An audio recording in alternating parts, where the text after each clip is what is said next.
Hi everyone and welcome to Homerino Collectibles, where today I'm going to be starting off my Galactus series Marvel Legends Toy Biz reviews with Doctor Strange. So as you can see on the box it says superposable 35 points of articulation, bonus 32-page comic book, and it comes with the right arm of Galactus. There are 7 figures in total in this wave, so if you want to see the other figures go ahead and subscribe and stay tuned, I'll be getting through all of them. And I thought I'd get to this guy first just because of the upcoming Doctor Strange movie. I thought that there'd be a lot more traffic towards this guy and there'd be a lot more people who would, want to see a review of this guy because they might want to pick it up. Maybe a lot of people out there, when eventually the movie does come out, maybe there's a lot of people that might not like that figure if they do make one for it. So this would be the only other alternative as of this time, really, in this scale. So if we take a look at the rest of the box here on the back, we have everyone else in the wave right there, and then we have a bio here, so if you want to go ahead and read up on that, there you go. And then there's also some tech specs there if you want to see those. So let's get this thing open and see what we get.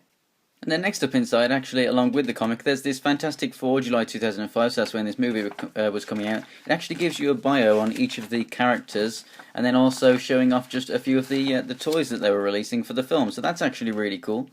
And then, of course, we also get this comic, Doctor Strange, Master of the Mystic Arts. So that's really, really awesome, very nice comic, and it just shows off a few of the figures that they were selling at the time. So here is Doctor Strange out of the packaging, and I have to say I do like him a hell of a lot more than I thought I would. He does still have some limitations, but he does really offer quite a lot that you would want from an action figure. So let's just go ahead and take a look at this cloak right here. Let's just take that off real quick. So this is, it's got some weight to it, but it's not overly heavy that it's going to drag the figure down or something. It is, the weight is distributed quite evenly across the entire thing, so it's not going to be back heavy or anything because it does come over to the sides and to the front, so that is very nice. We have some very nice shading in here, so it's not just a solid red. We have a lot of black, what looks like airbrushed onto this cloak, cape, whatever it is. It's got some very nice moulded in detail if we take a closer look here, for all of that shade and colour to really grab into, all throughout the entire thing, so it doesn't just look like it's just blotches of shading. It is actually a very nice textured cape, and the sculpt work for all the ripples in it and everything and the folds, very, very nice. We have some very nice yellow and kind of like a kind of dark orange or like a kind of goldy colour there all around the trim and on the back, and it looks very, very nice. Now, I did actually see Anthony's Customs review of his version, and the yellow was very, very bad. Like, the paintwork on his was a really, really bad, so it's quite unfortunate with that because this one is absolutely perfect. So with a lot of the hand-painted stuff that we got from Toy Biz, it's just something that you can learn to expect, really. But I have an absolutely perfect example here. Really like the shape of the top of this cloak too, and it's a very, very not thin, but it's not like as thick and as heavy and as hard as it looks. It's actually very, very pliable and very rubbery and whatnot, and it's made of 3 pieces here, so it's very dynamic.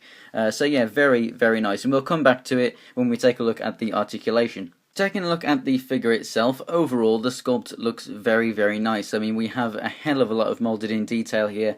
I think, maybe apart from these legs, but they may not have even been used for other things, but I'm guessing they probably would have been. But all of this upper body, it's all completely one-off sculpt, which is absolutely fantastic. We get some very nice paintwork in here along with the awesome sculpt work. All these folds and everything, just like the cape, looks absolutely fantastic. And then you get all the washes in there and everything, so absolutely fantastic. The dots on the gloves came out very, very clean. Not too much of a problem with any of those. We get a nice, that kind of darker orangey, browny, goldy kind of colour that's along with the yellow as well. So it's a very, very nice figure, design-wise, sculpt-wise, paint-wise. The greys on the hair, it just works perfectly. An extremely nice face sculpt there.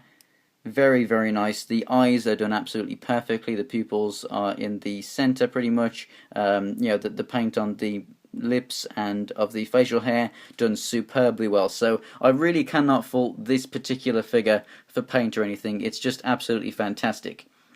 Now, as for articulation for this figure, we're going to look at the figure's articulation, then see what he can do with the cape. So the head moves up a good amount and down a lot, so that's very nice. We also get the left and right too, and a little bit of wiggle, but not too much. And then at the arms, we have the shoulders that go all the way up to there. That's so very nice, and then a full 360 degrees. But they do have this butterfly joint, but literally it just goes from there to there. It's literally just that. So really there is no use for that joint at all, but I've got no problem with it being there because it doesn't make it look ugly or anything. It's, you know, that joint still looks very nice and clean there, and especially when you put the cape over you don't see it anyway, but I think that looks very well, and they have actually continued the shading on into that joint, so it does look very, very nice.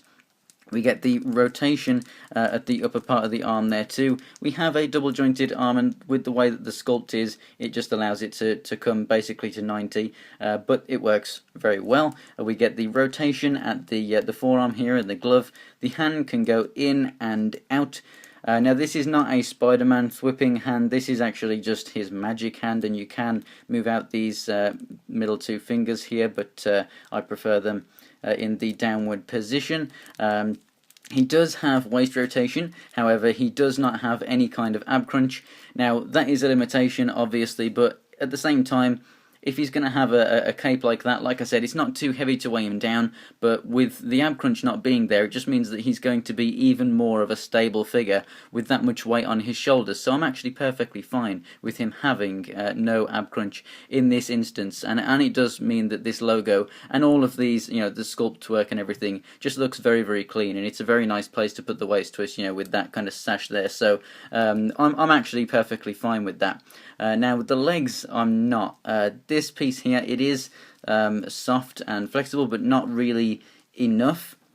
So the legs, they're just on a hinge here, so they can move. They can move all the way forward, but it's just very hard to get them up past that because of this, and then out to the side. They can actually move out very well with that being there, but they would be able to go all the way out. So there's very nice articulation in there, just slightly hindered by this.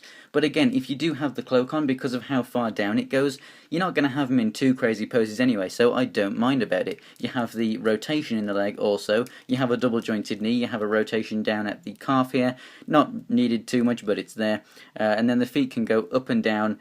Well, I mean, they don't go left and right at the foot, and that's why it's at the calf, but I would always prefer it to be down at the foot itself. No ankle pivot, and we do actually get a bit of toe articulation, not really needed on this figure, not, you know, because you can't get him into any other poses where you're going to really need that. Does have peg holes in the bottom of his feet though as well.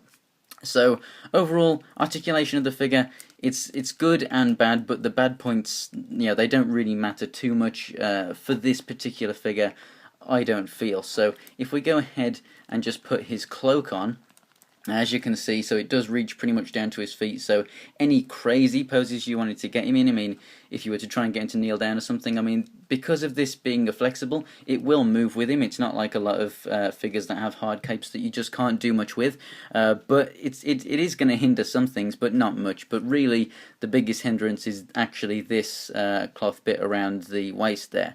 Now, I didn't think that you would be able to get much arm articulation with this thing, but you actually can get a decent amount. You get, like you saw at the start, you can get his arms out a decent amount and holding this up. So it's pretty good. It's pretty decent actually. You know, you can lift the arms up with the cape there, and I think it just looks absolutely fantastic.